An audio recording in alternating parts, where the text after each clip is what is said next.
Neil Armstrong को देखने के लिए आए, उसे छूने के लिए, उसके साथ फोटो लेने, उसका ऑटोग्राफ लेने के लिए। नील, तुम पहले व्यक्ति हो जो चांद पर चले हो। बताओ, चांद पर चलने का अनुभव कैसा था? What was your feeling when you were walking on the moon? आप जानते हैं, बड़ी सभा के सामने नील आर्मस्ट्रांग ने क्या कहा? उसने कहा, मनुष्य का चांद पर पहुंचना कोई बड़ी बात नहीं। एक मनुष्य चांद पर पहुंच गया, ये कोई बड़ी बात नहीं। बड़ी बात यह है कि जिसने चांद को बनाया था वो हमारे बीच में 33.5 साल तक रहा, और उसका नाम है यीशु मसीह। यीशु कोई गुरु, महात्मा, पीर, पैगंबर, ज्ञानी नहीं है। बाइबल कहती है, आदि में वचन था, वचन परमेश्वर के साथ था, और वचन देहधारी हो गया। यीशु मसीह वो अज्ञात अज्ञे परमेश्वर का प्रतिरूप एक मनुष्य बनकर इस संसार में आया। क्यों मनुष्य बना? कारण क्या था? क्या वो अपनी दैविकता से, क्या अपनी महानता से समस्त मानव जाति के पाप दूर नहीं कर सकता था? क्या यह संभव नहीं कि वो बोलता, जैसे उसने कहा प्रकाश हो, और प्रकाश अस्तित्व में आ गया? क्या वो ऐसे बोलता और मनुष्य जाति के पाप क्षमा नहीं हो जाते? लेकिन नहीं। आप जानते हैं दर्शन शास्त्र क्या कहता है?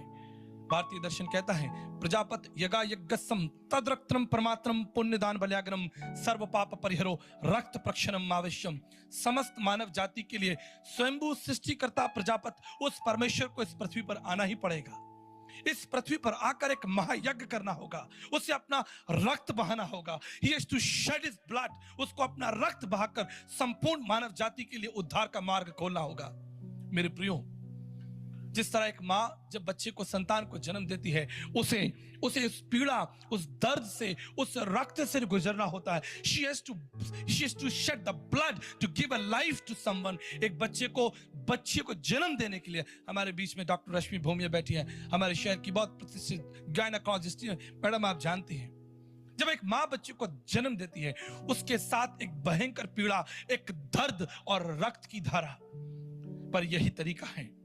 भारतीय दर्शन कहता है, समस्त मानव जाति के पापों के लिए केवल एक ही बलिदान है। स्वयंभू सृष्टिकर्ता उस परमेश्वर के संसार में आना होगा, उस पीड़ा, उस अपमान को सहना होगा, उस मृत्यु को चखना होगा। और आप जानते हैं, जब यीशु मसीह संसार में आया, यह बात अलग है कि उसने अंधों को आंखें दी, लंगड़ों को चलाया, यहां तक कि मुर्दों को भी जिंदा कर दिया। यह सब कुछ सामर्थी था, यह सब कुछ अगम्य था। लेकिन आप जानते हैं इससे भी बड़ी महानता क्या थी? इससे भी बड़ी महानता यह थी कि वो सनातन, वो अगम्य पवित्र परमेश्वर इस संसार में हमारे बीच 33.5 साल तक मनुष्य बनकर रहा। और जानते हैं उसने क्या किया? उसने मेरे और आपके लिए मृत्यु को चखा। मृत्यु को नील आर्मस्ट्रांग को देखने के लिए आए,